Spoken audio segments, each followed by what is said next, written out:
આખો ગામ આપણે જૂના જે બી ખાસ કરીને ખેડૂતને વિખેડા, ભેહું, ગાયું, ચમાર,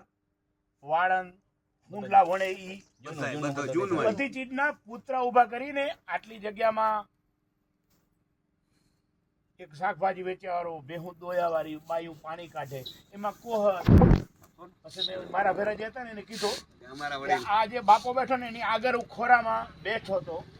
મને બરાબર યાદ છે. ઈ નવી અમારા આગળ કુહ માકે નું આગળ એક સોરો બેહે, આપણે કેમ હોડામાં સોરો બેહારી નનકો, નનકાન બેહારે નાળામાં હા મતલબ માથે વળતરી આપણે નનકા સોરાને કેમ હોડામાંથી આગળ બેહારી, એવી રીતે નનકો હા હોય દોડામાંથી બેહારે. નાળો કહેવાય, નાળો નીચે કોના પાણી મેં પીધા હે અહીંયા પીવે હાલતો જ તો કો ઘણી પાણી અલગ વસ્તુ, હું મારા બાપા થી આગળ બેઠો છું ઈ અલંગ આ કુહ હાકે બાપો ને આ બે